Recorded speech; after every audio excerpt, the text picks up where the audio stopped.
Para entender melhor essa história, nós temos que voltar lá nos princípios de todas as coisas. Quando Deus criou o homem e a mulher, a serpente, um símbolo de Satanás, o tentador, o acusador, vem e convence a mulher a desobedecer a Deus.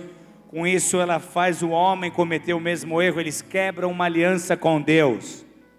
Em função dessa quebra de aliança com Deus, há uma série de maldições decorrentes da mesma, e há na verdade uma sentença liberada. Gênesis 3,15 sentencia aquela serpente, sentencia Satanás.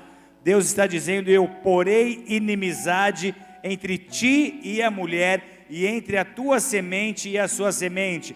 Esta te ferirá a cabeça, e tu lhe ferirás o calcanhar. Essa lhe ferirá a cabeça, e tu lhe ferirás o calcanhar. No início, a sentença de Satanás já havia sido decretada.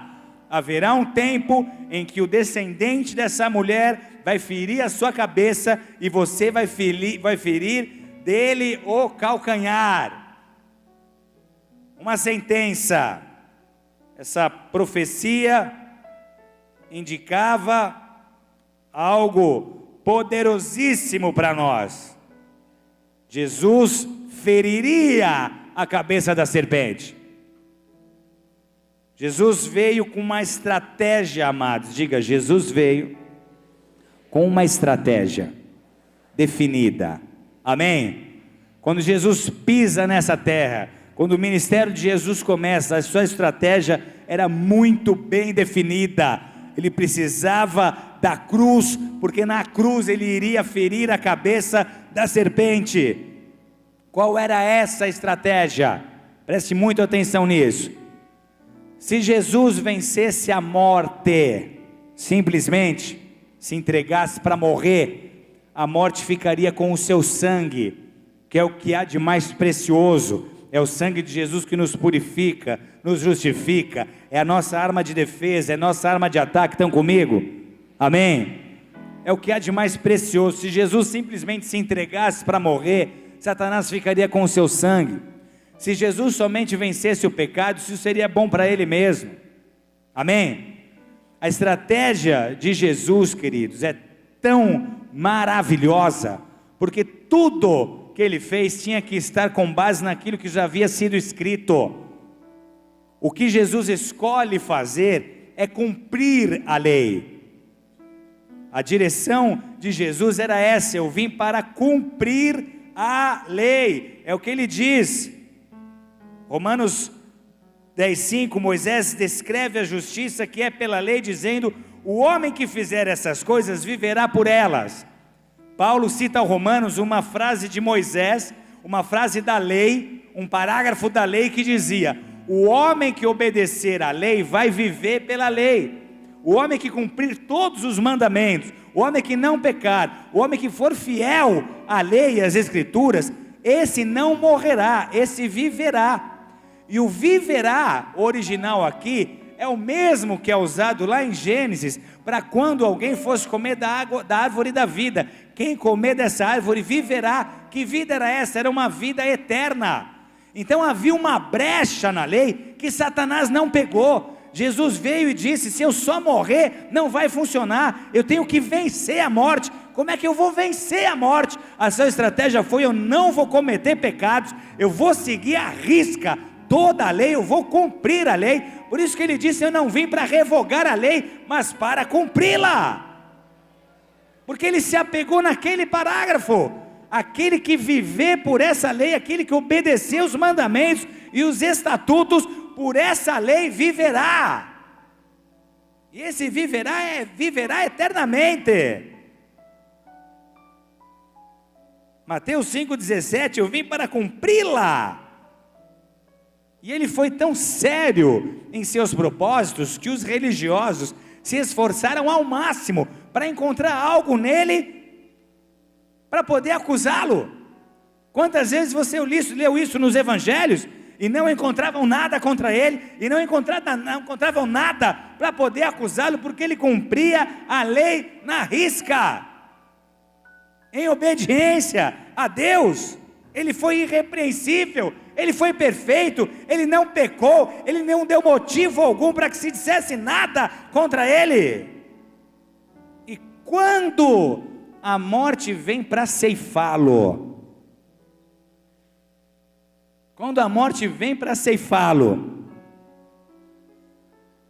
ele diz: você não pode me ceifar, você não tem o direito de me matar. Ah, como assim? Você foi crucificado, você morreu, eu ganhei, eu venci, eu sou a morte, eu vou te levar. Você não pode me levar, porque eu cumpri a lei, porque eu obedeci todos os mandamentos, e está escrito que se eu obedecesse todos os mandamentos, eu viveria. Perdeu, morte, eu te venci aqui, eu te venci agora, eu te venci para sempre,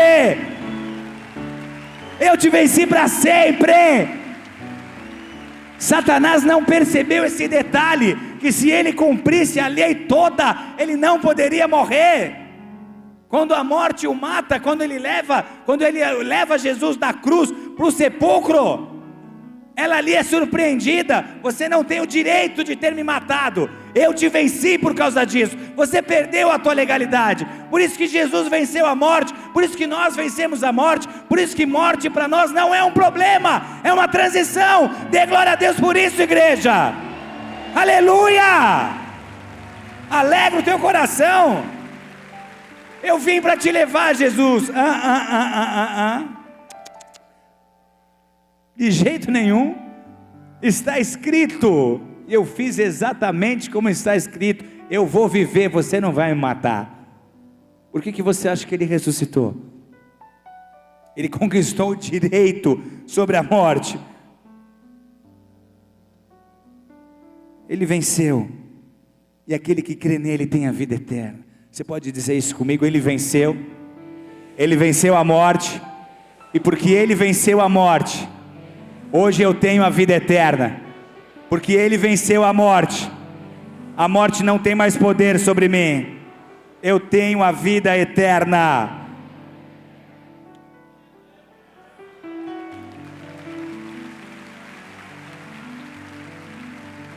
Ele venceu a morte não tem mais poder sobre mim, mais poder sobre você, mais poder sobre todo aquele que crê. Agora, que é algo interessante, Salmo 68, 21, não precisa abrir, diz assim: mas Deus ferirá gravemente a cabeça de seus inimigos, e o crânio, em algumas traduções, e a caveira, e o crânio cabeludo do que anda em suas culpas. Porque Deus ferirá gravemente os seus inimigos, e o crânio cabeludo, e a caveira cabeluda daquele que anda segundo as suas culpas, que prosseguem suas culpas. De quem ele estava falando, igreja? Quem são os inimigos de Deus? São homens de carne e de sangue? Não, inimigos de Deus são os seus anjos que se rebelaram. Inimigo de Deus é Satanás. E aqui há uma reafirmação daquela profecia de Gênesis 3, em que Deus disse que feriria a cabeça da serpente. Só que aqui Satanás não é chamado de serpente, mas de caveira cabeluda, de crânio cabeludo. Uma reafirmação: ele ferirá gravemente o crânio cabeludo, a caveira cabeluda. Sabe o que representa esse cabelo? Todos os momentos da história em que Deus, em que Satanás conhecia a palavra liberada por Deus, todos os momentos na história em que ele sorrateiramente tentou se esconder e se proteger para não ser ferido. Imagina como foi para Satanás receber logo no início de todas as coisas uma sentença de que a sua cabeça seria ferida pelo descendente da mulher. Em todos os momentos da história, ele estava atento, procurando se esconder, procurando fugir, para que ele não fosse ferido. Ele não sabia quando isso ia acontecer, ele não sabia como isso ia acontecer, ele só sabia que o descendente da mulher iria ferir a sua cabeça. Quando Noé foi levantado por Deus, ele achou que poderia ser Noé. Quando Moisés foi levantado por Deus, ele achou que poderia ser Moisés. Com Abraão, com Isaac, com Jacó, até João Batista ele achou que poderia ser aquele que iria ferir a sua cabeça. Ele não sabia quem era esse levantado por Deus, não tinha como saber, era um mistério, era uma dispensação de mistério.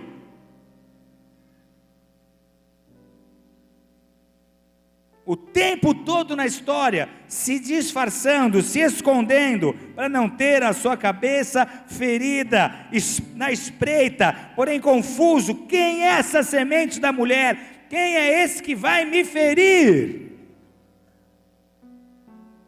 Por que você acha que ele matou todas as crianças, com menos de 2 anos, quando Deus levantou Moisés?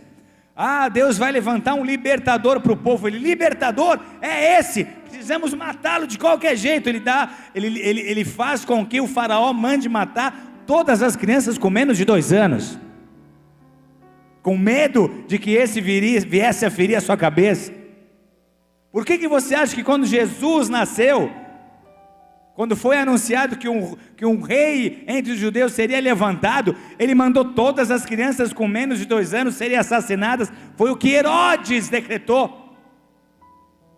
A todo tempo ele estava na iminência de um libertador que viria para ferir a sua cabeça. Ele se esforçou para tentar se proteger. Quando Jesus Cristo começa o seu ministério, qual é a primeira coisa que acontece?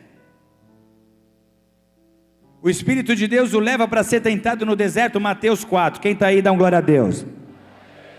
O Espírito de Deus o leva para o deserto para ser tentado por Satanás. Ele está em 40 dias de jejum e oração. A primeira tentação que Satanás faz qual é? Se tu és o Filho de Deus, mande que estas pedras se tornem pães. Qual você acha que era a intenção de Satanás aí? Fazer Jesus transformar a pedra em pão? Não. A verdadeira intenção de Satanás era tentar arrancar uma confissão de Jesus. Quem é o Filho de Deus que vai ser levantado para me ferir? Ele pergunta: se você é o Filho de Deus, para tentar escutar dele mesmo. Se você é o Filho de Deus, manda essa pedra se transformar em pão, mata a tua fome. Qual foi a resposta de Jesus, igreja? Nem só de pão viverá o homem, mas de toda a palavra que sai da boca de Deus.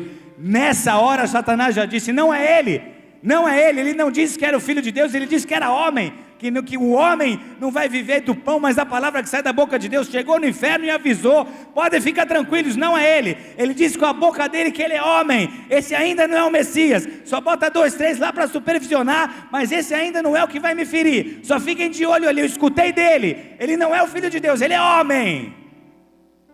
Por que você acha que por muitas vezes, quando Jesus foi questionado sobre quem era, ele ficava em silêncio? Por que você acha que por muitas vezes as pessoas diziam: você é o Filho de Deus? E ele só respondia: tu que está dizendo, tu o dizes. Não saía do lábio dele, não confessava. Porque se ele confessasse, e se Satanás descobrisse que ele era o Filho de Deus, que ele era o Messias, Satanás não deixaria que ele fosse para a cruz. Ele guardou esse segredo até o fim. Quem você é? Perguntou Pilatos. Você é o Cristo? Você é o Filho de Deus? Qual foi a resposta de Jesus? Tu o dizes. O presidente do Sinédrio o interrogou: quem você é? Você é o Filho de Deus? Qual foi a resposta? Tu o dizes. Mateus 27, 11. Mas Maria sabia. Maria recebeu uma revelação de Gabriel, que disse que ele seria o Messias, que ele ia nascer do ventre dela. Mas até Maria ficou confusa, até Maria duvidou. Os próprios irmãos questionaram Jesus, duvidaram de Jesus. Houve um momento em Marcos 3, 21, que acharam que ele estava louco, que acharam que ele era lunático. A mãe e os filhos foram buscar cordas para prendê-lo, para amarrá-lo, porque ele estava fora de si, diz o texto. Até Maria chegou a achar que ele pudesse estar endemoniado. Pedro sabia. Pedro disse: você é o Filho de Deus. E Jesus respondeu: não foi carne nem sangue que te revelou, mas o Pai.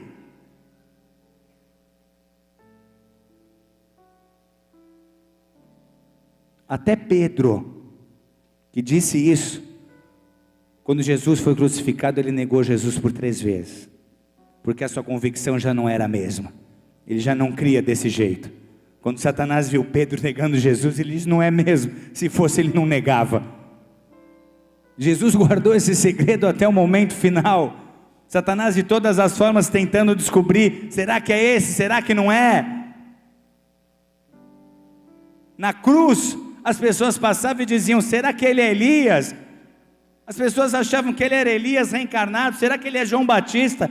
Havia uma confusão.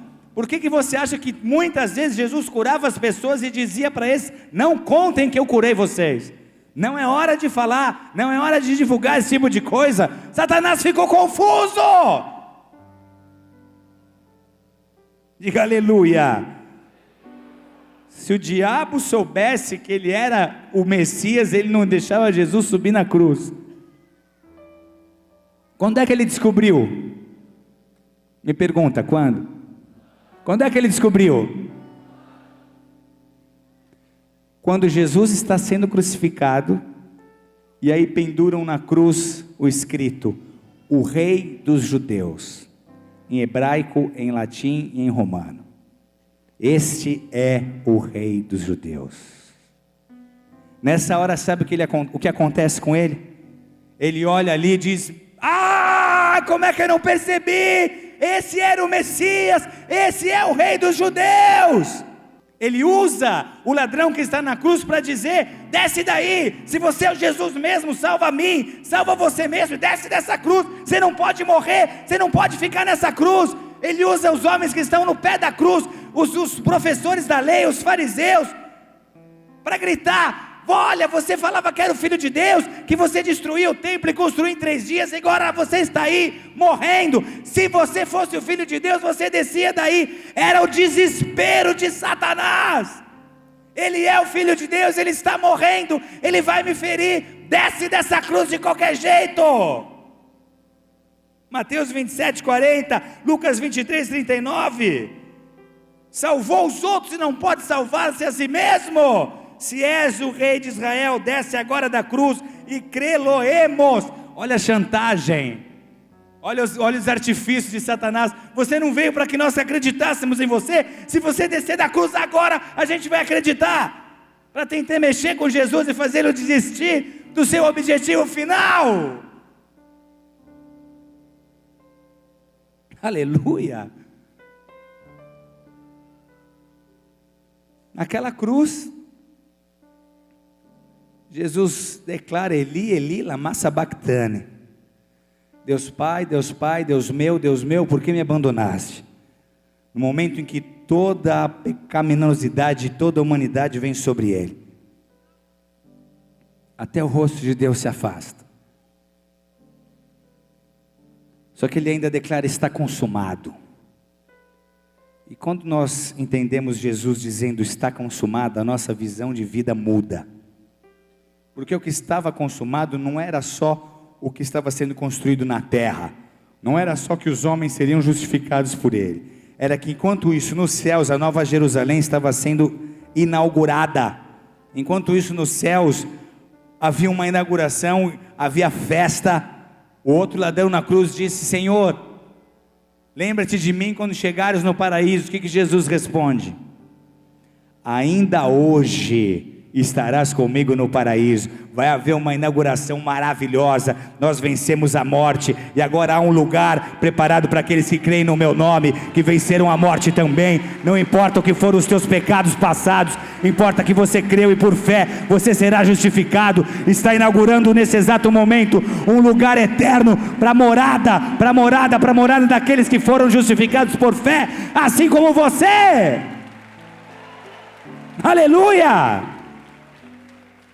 Está consumado. Amados, onde Jesus foi crucificado? Pergunta, onde? Vamos para a Bíblia? Onde Jesus foi crucificado? Diz o texto, Mateus 27, 33. E chegando ao lugar chamado Gólgota, se diz lugar da caveira. Calvário ou Gólgota é caveira. Vocês lembram do que nós lemos aqui do Salmo 68, que ele iria ferir a caveira cabeluda, o crânio cabeludo? Quem aqui já esteve em Jerusalém? Se você chega em Jerusalém e tem a chance de olhar para o Monte Gólgota, você vai descobrir que ele não tem esse nome por acaso. O Monte Gólgota tem uma formação rochosa, que é exatamente a face de uma caveira, por isso o nome. Agora imagine essa cena, a cruz ficou exatamente em cima do Gólgota, exatamente em cima do Gólgota, e na hora que Cristo Jesus é crucificado, e aquela cruz é fincada, porque quando eles crucificavam naqueles dias, eles crucificavam primeiro com a cruz deitada, depois eles viravam a cruz e fincavam a cruz na terra. Quando essa cruz é fincada, essa cruz se transforma numa espada ferindo a cabeça da caveira, exatamente como estava profetizado em Salmo 68, exatamente como estava profetizado em Gênesis 3, ali Jesus Cristo feriu a cabeça da serpente, ela feriu o seu calcanhar, porque os seus calcanhares foram transpassados por estacas na cruz, mas ali a cabeça da caveira foi ferida, aleluia! Oh, ribachou e andanei, manamassou. A cruz era uma espada ferindo o crânio da caveira. Jesus feriu aquela caveira. Quer saber a melhor parte dessa história? Não? Vou encerrar o culto então. Quer saber a melhor parte dessa história? Sim. Jesus feriu a cabeça da serpente e da caveira, mas ele não esmagou ainda. Sabe quem vai esmagar a cabeça da serpente? Romanos 16, 20. E o Deus de paz em breve esmagará Satanás embaixo dos vossos pés. E o Deus de paz esmagará Satanás debaixo dos pés da igreja. E os Deus de paz esmagará Satanás, usando para isso a igreja. Jesus feriu aquela cabeça, mas você esmaga essa cabeça. Jesus ali no Calvário feriu aquele crânio, mas a igreja de Jesus, os pregadores do Evangelho, a igreja levantada, lavada e remida no sangue do Cordeiro, vem a esmagar essa cabeça. Desperta a igreja, desperta a igreja. Você é a predadora de Satanás, você é a predadora de Satanás. Desperta a igreja, desperta a igreja. Como assim? Ele está me oprimindo, ele está me perseguindo, está muito difícil. Você é a predadora, igreja, você é a predadora de Satanás, você é a predadora de Satanás. Toma a tua autoridade, igreja. Toma a tua autoridade, igreja. Sai desse lugar de intimidação. Sai desse lugar de medo. Sai desse lugar de medo. Sai desse lugar de intimidação. Você foi chamado para esmagar a cabeça. Para esmagar a cabeça.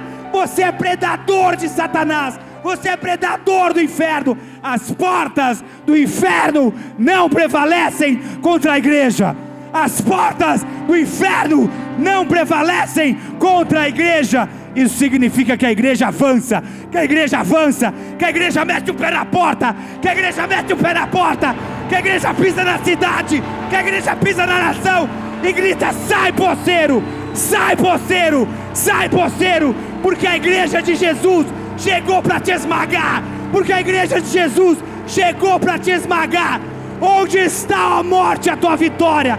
Onde está a morte, o teu aguilhão? Aleluia! Dê uma salva de palmas forte ao Senhor Jesus. Uicachai, belemassou, yecaramanamasou, biandanamassai. Oh!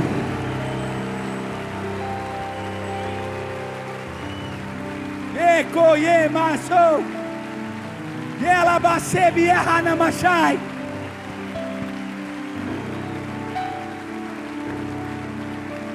Aleluia! E o Deus de paz em breve esmagará Satanás embaixo dos vossos pés.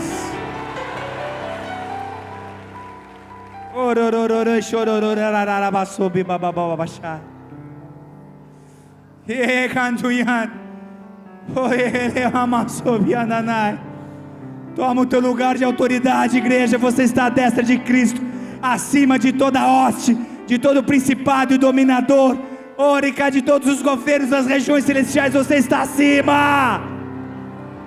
Egelema sobiai, shoyandorui candonana sobiei, biacoyando labababachabi andanai.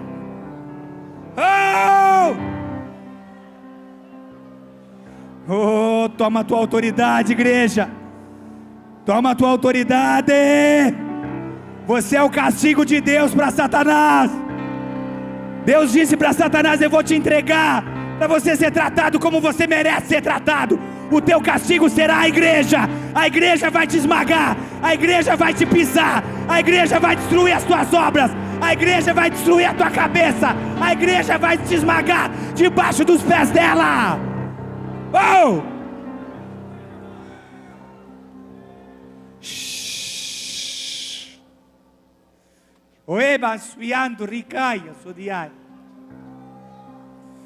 Oh! A morte entrou com Jesus no túmulo. Ela tinha certeza da vitória dela. Havia um evento no inferno, vamos comemorar.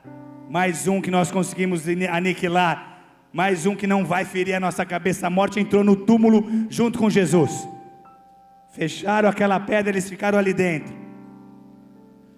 O que aconteceu ali está registrado em Salmos 18, verso 20 ao 24. Diz assim o texto: recompensou-me o Senhor conforme a minha justiça, retribuiu-me conforme a pureza das minhas mãos, porque guardei os caminhos do Senhor, e não me apartei impiamente do meu Deus, porque todos os seus juízos estavam diante de mim, e não rejeitei os seus estatutos. Também fui sincero perante ele, e me guardei da minha iniquidade. Assim me retribuiu o Senhor conforme a minha justiça, conforme a pureza das minhas mãos perante seus olhos.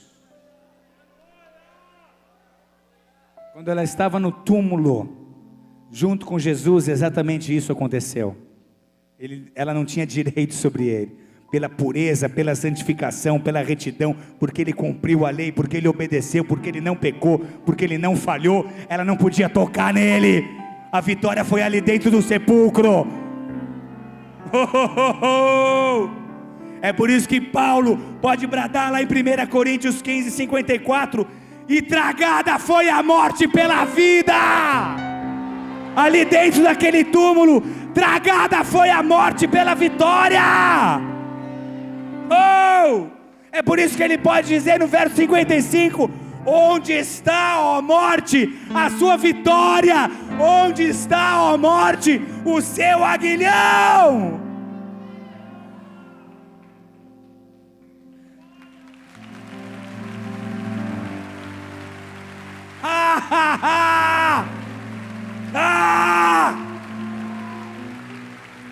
Sabe o que era um aguilhão? Um aguilhão era um instrumento usado, pontiagudo. A ponta era de ferro, era um ferrão. que funcionava para castigar escravos e animais. Paulo disse: dura coisa é recalcitar contra o aguilhão, porque quando eles queriam que o animal andasse, eles espetavam o animal. Quanto mais o animal lutasse contra o aguilhão, mais ele se feria. O aguilhão era um espeto, um instrumento de tortura. A morte usava o chifre, usava o aguilhão, usava um ferrão, era um ferrão. Quando estavam os dois dentro daquele túmulo e a morte veio para tentar ferroar Jesus com o seu ferrão. Onde é que está o meu ferrão? Onde é que está o meu ferrão? Não dá para feri-lo, não dá para matá-lo. Onde é que está meu aguilhão? Onde está a morte, a tua vitória? Onde está a morte, o seu aguilhão? Ele vai tentar te ferroar, ele vai tentar te espetar, e você vai poder gritar na tua partida dessa terra: onde está o teu aguilhão, a morte? O meu Redentor vive, o meu Redentor vive, o meu Redentor vive, aleluia! Oh! É por isso que ele pode dizer, na verdade vos digo, que quem ouve a minha palavra e crê naquele que me enviou, tem a vida eterna e não entrará em condenação, mas passou da morte para a vida. Aplauda o teu Deus por isso, aleluia. Aquele que crê, aquele que ouve a palavra e crê naquele que o enviou, tem a vida eterna e não entrará em condenação, mas passou da morte para a vida. Aleluia! Oh! Isso é maravilhoso demais, meus amados. Isso é maravilhoso demais. Isso é maravilhoso demais. A morte veio com os seus aguilhões para cima dele, do meu pai. E sabe o que ele gritou? Onde está o teu aguilhão, a morte? O meu Redentor vive. Você não me segura na sepultura. Eu estou subindo para habitar com Deus, o meu Deus, porque Ele foi me preparar morada.